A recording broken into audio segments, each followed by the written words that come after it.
মাছের রেসিপি করতে যাচ্ছি, তোমরা দেখো।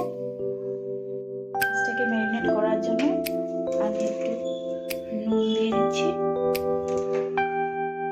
একটু হলুদ গুঁড়ো দিয়ে দিচ্ছি, ভালো করে মাখিয়ে নেব। মাছে হলুদ নুন মাখিয়ে নিয়েছি, এখন বাকি মশলাগুলো রেডি করে নিই। আসো, এখন আমি কাঁচা মশলা বানিয়ে নিব। নিয়ে নিচ্ছি গোটা জিরে, নিয়ে নিচ্ছি পেঁয়াজ দুটো,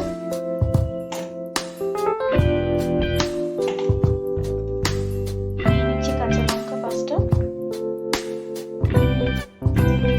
এখন পেস্ট করে কাঁচা মশলাগুলো পেস্ট করা হয়ে গেছে।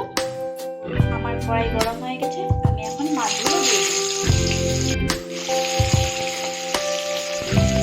মাছ ভাজা হয়ে গেছে, এখন আমি তুলে দিই। এখন ফোড়নে নিয়ে নিব তেজপাতা, আমি আলু,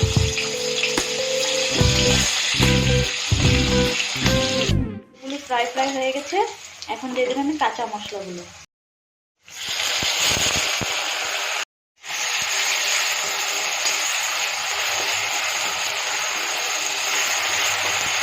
ভাজা ভাজা হয়ে গেছে, এখন দিয়ে দেবো হলুদ গুঁড়ো, নুন,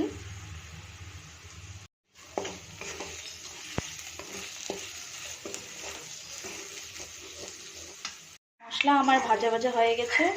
আর মনে রাখবেন যে মশলা ভাজার সময় স্টিম কমিয়ে রান্না করলে মশলাগুলো জলে যায় না। এখন আমি দিয়ে দিব জল।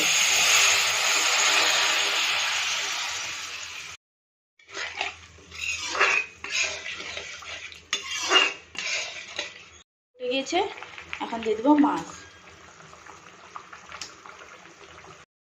দিয়ে দিব ধনে পাতা,